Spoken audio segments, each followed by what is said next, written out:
May is Stroke Awareness Month, an important time to know the signs and how to respond.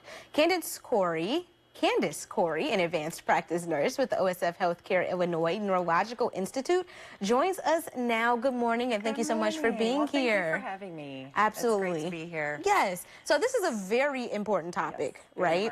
So what happens when a stroke happens to someone, and how can a loved one recognize those signs? Yes, so a stroke occurs when there's interruption in blood flow of the brain. So there's two types of stroke, the clotting type stroke and a bleeding type stroke.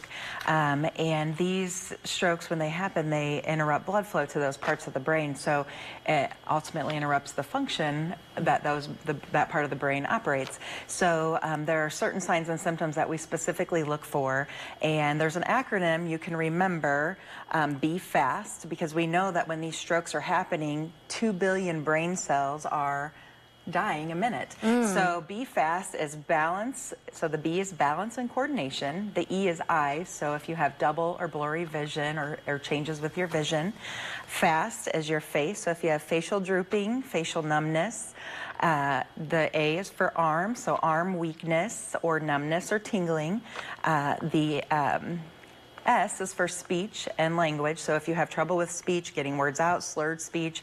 And then time is time to call 911. We always recommend calling 911 when these signs and symptoms are noticed, because we know time is brain. We know how quickly the brain is dying when there's interruption in this flow from a stroke.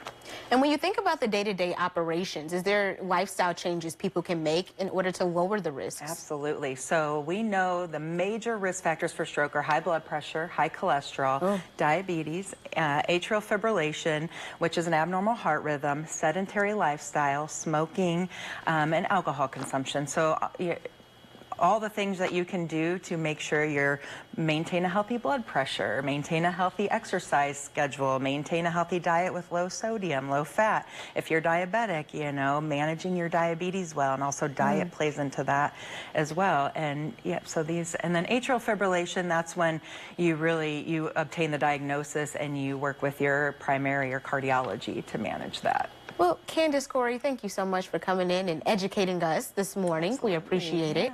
And of course, Central Illinois, you can find more information about stroke awareness on our website. We've partnered with United Stroke Alliance, and you can find all of that at 25newsnow.com. But stick with us. 25 News Good Morning continues after the break.